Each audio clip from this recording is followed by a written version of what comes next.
Bonjour, bienvenue sur cette nouvelle séquence relative au licenciement économique.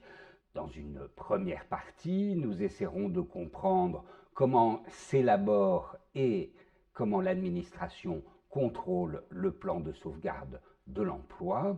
Et dans une seconde partie, nous traiterons des dispositifs qui sont soit proposés aux salariés, soit négociés, comme par exemple le plan de départ volontaire ou les accords portant rupture conventionnelle collective. En introduction, nous vous invitons à consulter ou à reprendre la séquence sur la procédure de licenciement économique pour bien voir quand et comment se situe l'élaboration du plan de sauvegarde de l'emploi. Le plan de sauvegarde de l'emploi, ou PSE, est la mesure d'accompagnement du grand licenciement économique. Son objectif est précisé par le Code du travail à l'article 1233-61. Il tend à éviter les licenciements ou à en limiter le nombre et à faciliter le reclassement du personnel dont le licenciement ne pourrait être évité dans le projet que porte l'employeur. Le PSE doit donc intégrer un plan de reclassement, mais qui est limité au territoire national, et il y a un public prioritaire qui est visé, les salariés âgés et ceux qui sont susceptibles de rencontrer des difficultés de réinsertion professionnelle. Pour commencer, il faut préciser que l'obligation d'élaborer un plan de sauvegarde pour l'emploi ne s'impose pas dans toutes les procédures de licenciement économique. Cette obligation concerne uniquement les entreprises de 50 salariés et plus lorsqu'elles réalisent un grand licenciement économique, c'est-à-dire lorsqu'elles envisagent de supprimer au moins 10 emplois ou plus sur une période de 30 jours. Ce seuil est apprécié en tenant compte d'un certain nombre de situations. Tout d'abord, on doit intégrer dans les suppressions d'emplois les salariés qui refuseraient une modification de leur contrat de travail pour un motif économique. En revanche, on ne doit pas intégrer les salariés qui bénéficient d'une rupture conventionnelle, qu'elle soit collective ou individuelle. Cependant, la jurisprudence a précisé que pour la rupture conventionnelle individuelle, s'il y a une cause économique, qu'elles sont nombreuses et qu'elles s'inscrivent dans un processus de réduction d'effectifs, on devra les intégrer dans le nombre des emplois supprimés, conditionnant l'élaboration d'un plan de sauvegarde pour l'emploi. Il y a différents types de plans de sauvegarde de l'emploi. Le premier est celui qui est négocié dans un accord collectif majoritaire, donc avec des organisations syndicales représentant au moins 50% des suffrages exprimés au premier tour des élections professionnelles dans l'entreprise.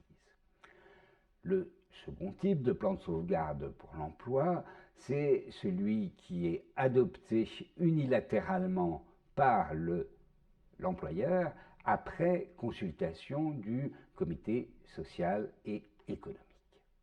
Notons deux points importants. Tout d'abord, la consultation du comité social et économique.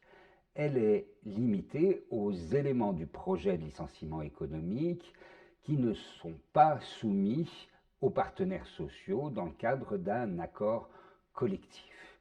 Ceci explique que le CSE est consulté lorsque le plan de sauvegarde de l'emploi est imposé unilatéralement par l'employeur. Ensuite, relativement au plan de sauvegarde de l'emploi, il fait l'objet d'un contrôle administratif qui est exercé par le directeur régional de l'économie, de l'emploi, du travail et des solidarités, le DRETS. S'il s'agit d'un PSE qui a été négocié, l'administration du travail devra procéder à la validation de cet accord. Si c'est un acte unilatéral, l'administration procédera à son homologation. Voyons donc ce que le plan de sauvegarde de l'emploi peut contenir. Le Code du travail cite une série de mesures qui ne sont pas exhaustives. Les premières concernent le reclassement interne des salariés sur le territoire national. Ce reclassement doit s'opérer soit dans l'entreprise, soit dans le groupe auquel appartient l'entreprise, si les entreprises de ce groupe ont des activités ou un lieu d'exploitation permettant la permutation de toute ou partie du personnel. Ce reclassement s'opère sur des emplois de même catégorie ou équivalent. Ils peuvent cependant relever d'une catégorie inférieure si le salarié a été d'accord pour qu'on lui propose ce type de reclassement.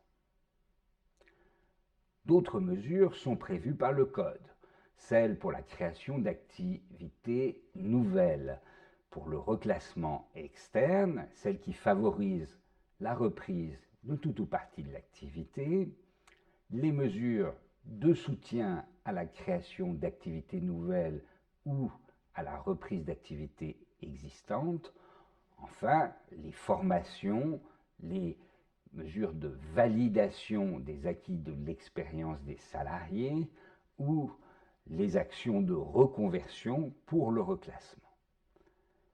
On doit également signaler que le Code cite des mesures d'aménagement et de réduction du temps de travail, ainsi que des mesures de réduction du volume des heures supplémentaires qui peuvent être contenues dans le plan de sauvegarde pour l'emploi. Alors en pratique, que contient le PSE? Tout d'abord, une liste de postes disponibles et fort probablement les modalités de mise en œuvre du reclassement interne. Il peut intégrer un plan de départ volontaire, on verra ce que c'est un peu plus tard. Il peut instaurer le versement d'indemnités de rupture au-delà de l'indemnité légale ou conventionnelle, on parle d'indemnité supralégale ou supraconventionnelle. Il va ensuite détailler des mesures de reclassement pour la mobilité professionnelle ou géographique, par exemple prise en charge de formation, de frais de déplacement ou d'hébergement ou des allocations, et des mesures de reclassement externe, par exemple une cellule de reclassement, un suivi d'outplacement, des aides à la création d'entreprises ou les OVE, des offres valables d'emploi. Mais concernant ces mesures de reclassement externe, le Conseil d'État a précisé en 2016 qu'elles n'étaient pas obligatoires. Une fois établi, le PSE va être soumis à l'administration pour contrôle.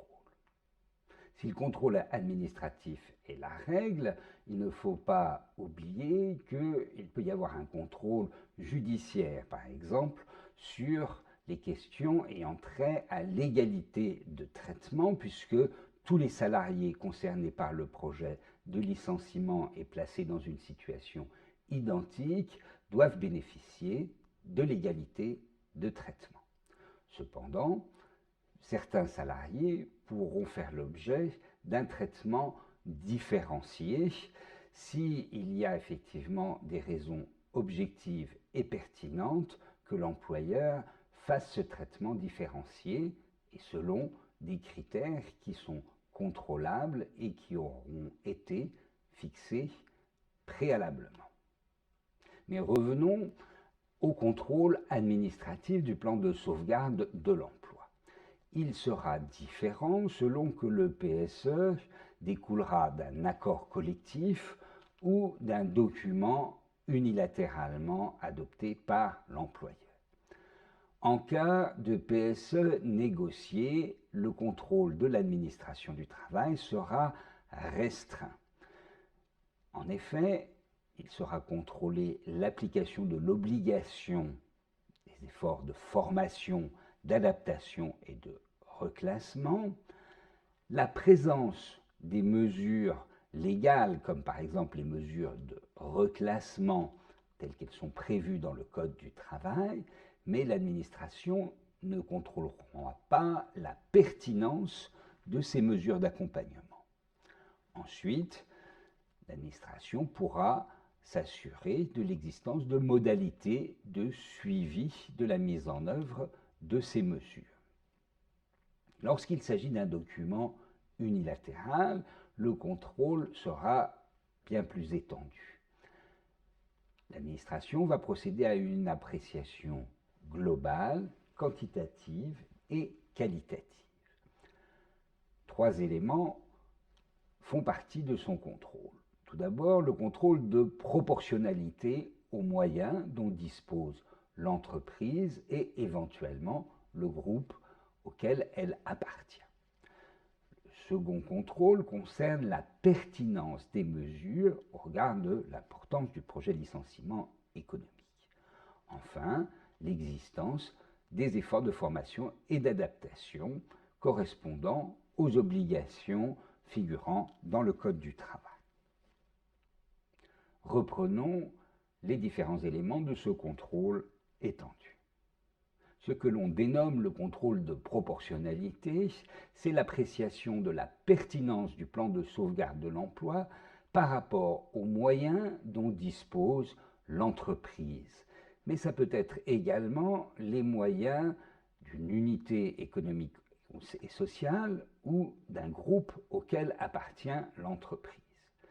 Et si l'entreprise appartient à un groupe, les moyens pris en considération pour apprécier le plan de sauvegarde de l'emploi, ce sera les moyens du groupe, même pour les entreprises situées à l'étranger. C'est ce que nous apprend une décision du Conseil d'État de 2018. Le Conseil d'État a précisé comment l'administration devait apprécier la pertinence des mesures du plan de sauvegarde de l'emploi. Il faut qu'elle apprécie si les mesures contenues dans le plan sont précises et concrètes. Et si, à raison pour chacune de sa contribution aux objectifs de maintien dans l'emploi et de reclassement des salariés, elles sont, dans leur ensemble, propres à satisfaire à ces objectifs, en tenant compte, bien sûr, d'une part, des efforts de formation et d'adaptation déjà réalisés et des moyens dont dispose l'entreprise et, le cas échéant, l'UES ou le groupe auquel appartient l'entreprise. On fera un focus particulier sur le contrôle par l'administration des propositions de reclassement. Il faut que l'administration examine si toutes les possibilités de reclassement ont bien été recherchées, et lorsqu'il s'agit de reclassement dans un groupe, ce sera sur le territoire national. Il faudra que ces recherches aient été menées d'une manière sérieuse. Enfin, il faut que les postes proposés au reclassement soient clairement identifiés et qu'il soit indiqué pour chacun d'entre eux la nature et la localisation. C'est la juridiction administrative qui va prononcer la nullité de la procédure et va en tirer toutes les conséquences. Quelles sont-elles? Eh bien, soit il y a poursuite des contrats de travail, soit il y a nullité du licenciement. Et en ce cas, le salarié peut demander sa réintégration, sauf si cela est impossible ou s'il y a une procédure collective, et sinon, il bénéficiera d'une indemnité dont le Code de travail a fixé un minimum à 6 mois de salaire. Depuis une loi de 2013, c'est les juridictions administratives qui ont la compétence exclusive sur le contentieux. Il sera formé devant elles un recours pour excès de pouvoir dans les 2 mois à compter de la notification de la décision de validation d'accord ou d'homologation de l'acte unilatéral. Les juridictions administratives ont ensuite entre 6 et 8 mois pour statuer. Mais il existe des recours devant le Conseil des prud'hommes qui conservent une compétence résiduelle lorsqu'il faut apprécier le motif économique, pour la mise en œuvre du PSE, les critères d'ordre du licenciement, l'obligation de reclassement, les risques psychosociaux, les fraudes, par exemple. Le législateur s'est ingénié à inventer d'autres dispositifs permettant d'éviter les licenciements économiques collectifs. Commençons tout d'abord par les ruptures réputées d'un commun accord. La plus ancienne et la plus connue est le plan de départ volontaire qui s'effectue effectivement dans le cadre de mesures de gestion des effectifs dans l'entreprise. Ces ruptures ne sont, nous dit la jurisprudence, pas des ruptures équivalentes à un licenciement. Le plan de départ volontaire peut être négocié ou être intégré à un plan de sauvegarde de l'emploi défini unilatéralement par l'employeur. Il est accessible à tous les salariés qui sont visés dans le périmètre du plan et sur des critères qui auront été préalablement identifiés. On ne fera pas application pour les salariés qui bénéficient du plan de départ volontaire des règles du licenciement économique. La jurisprudence l'a maintes fois confirmé, par exemple en ce qui concerne la contestation du motif ou les règles relatives à l'ordre des licenciements qui ne sont pas applicables en l'espèce. Il y a 2 types de plans de départ volontaire. Le premier, le plan de départ volontaire autonome. Il n'y a pas de licenciement qui soit prononcé dans ce plan de départ volontaire autonome si les salariés ne partent pas. En effet, il s'agit d'un simple ajustement des effectifs sans prononcer de licenciement. Il n'y aura alors, nous dit la jurisprudence, pas de plan de reclassement interne à envisager.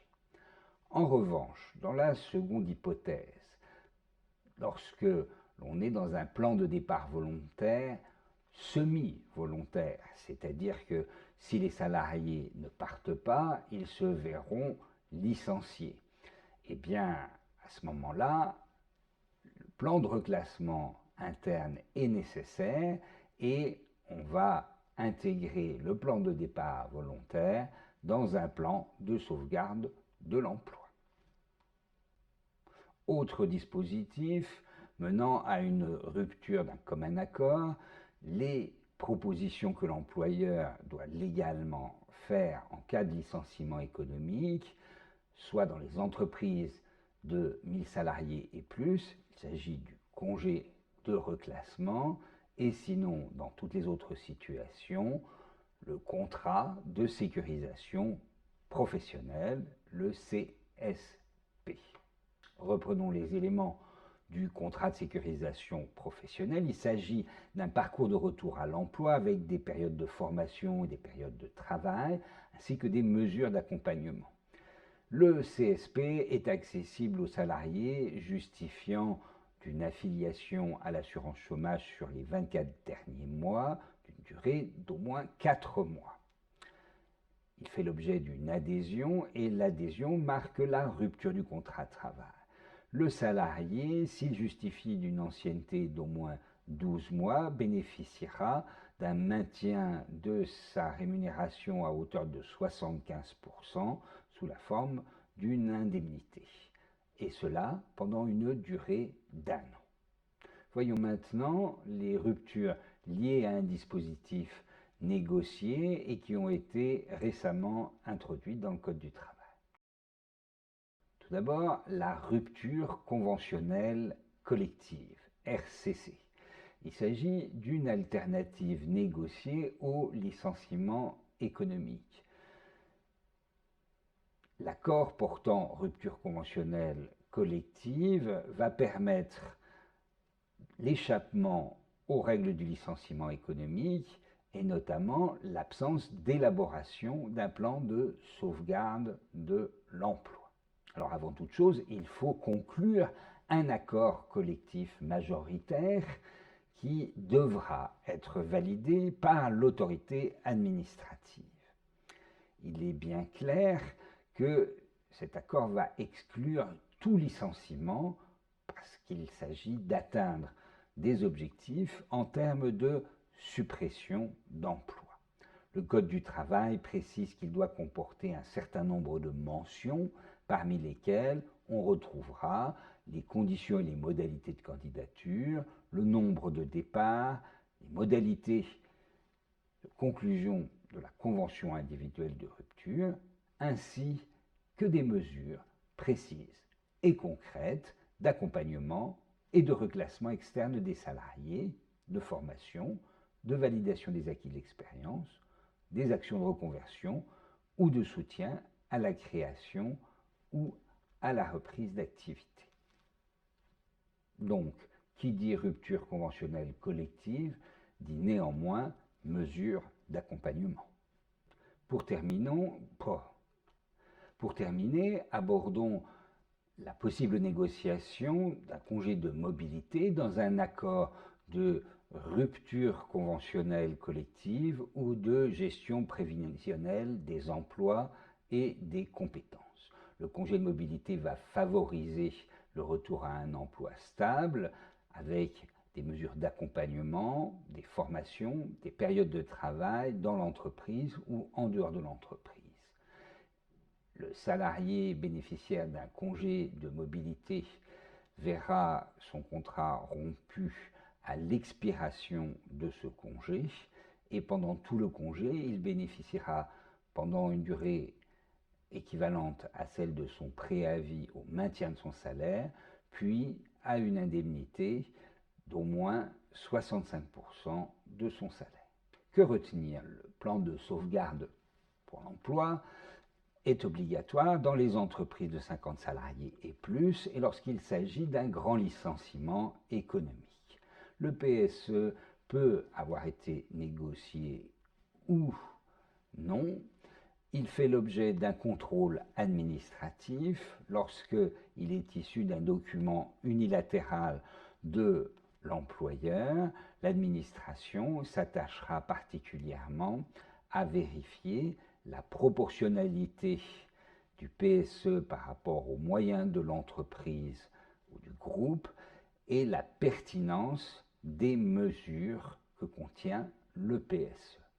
L'absence ou l'insuffisance de PSE va conduire à la nullité de la procédure et donc des licenciements.